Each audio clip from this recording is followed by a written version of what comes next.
Welcome back to Birmingham, this final round of the City Centre Championship. We've had the first sprint of the competition won by Phil Anderson, and he's still right up among the leaders as we rejoin the race and Phil Liggett.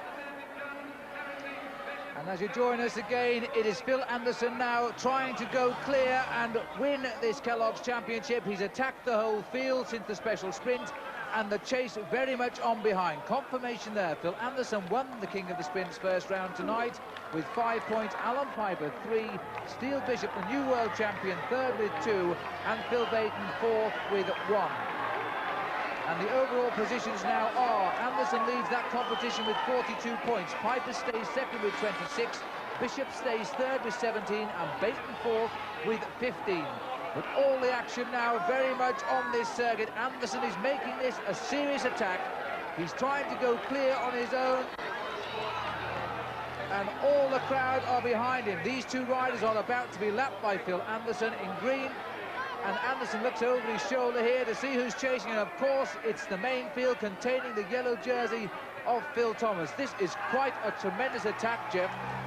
This certainly is. Anderson is trying to tear everybody's legs off here. He's got a lead already of some 15 seconds, I would think. And there's the bunch coming through there. Phil Thomas on the front, desperately trying to bring him back.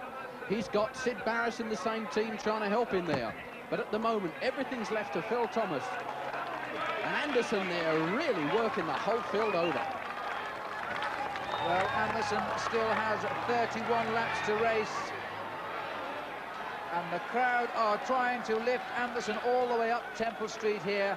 This is where he made his move on this climb, and look at the gap now, and it's all being left to the yellow jersey. Well, when you wear the yellow jersey in any world-class cycle race, you are automatically placed in the hot seat, because no one wants to help you do the work. And now, at the very last night in this series, Phil Thomas is finding it's very, very hard to stay up there in the lead. Anderson must not only win this race tonight, but if he does win it, he must also beat Thomas by 3 clear positions.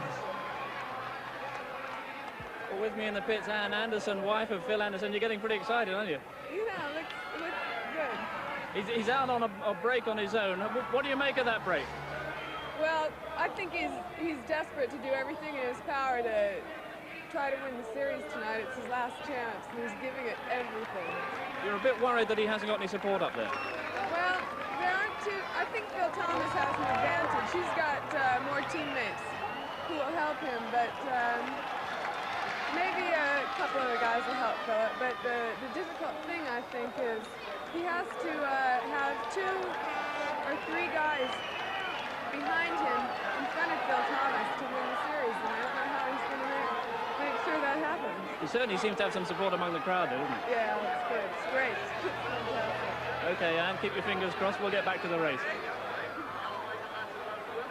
And so Anderson still finding life very lonely indeed, but the crowd are trying to do their best for him.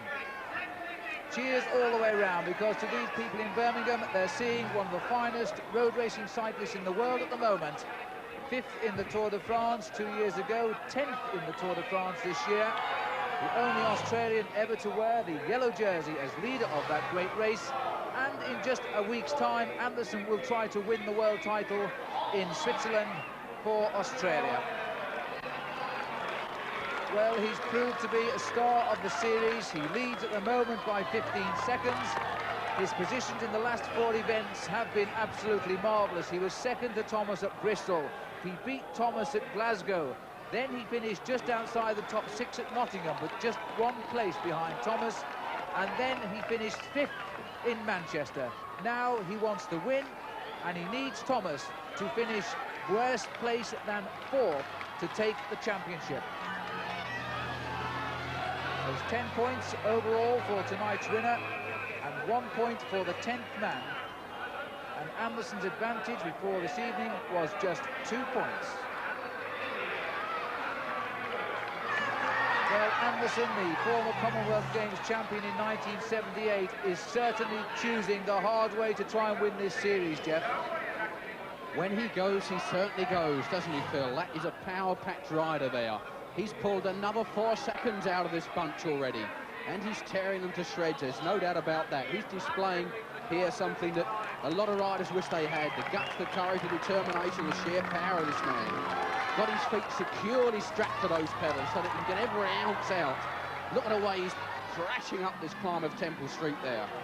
Every ounce of power there, even using the feet to get the ankling action, to keep the power on for 360 degrees of the whole revolution of those pedals.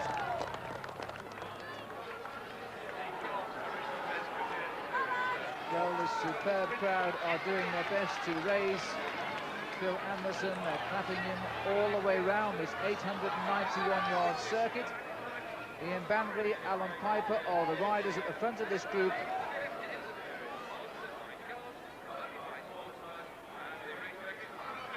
Anderson searching for those gears again. Well, we haven't yet been tweeted to any riders lapping the field on these short circuits. And if Anderson can break the grip of these chasers, we may well see it here tonight. More shouts from the pits there for Anderson.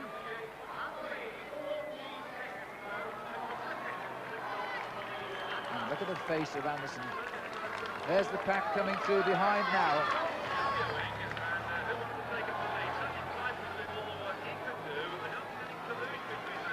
Well, Steele Bishop, I can see him there lying in about 4th or 5th place. Thomas taking a breather at the moment in 3rd place. Alan Piper here on the front, followed by John Herity. Then comes Thomas, then comes Steele Bishop.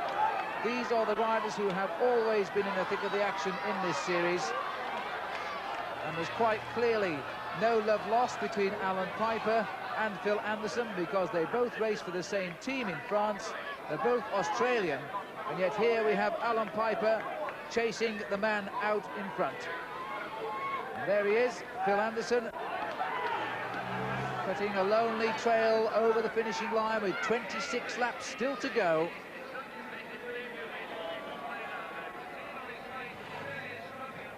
And Anderson streaks away from the town hall and the council chambers.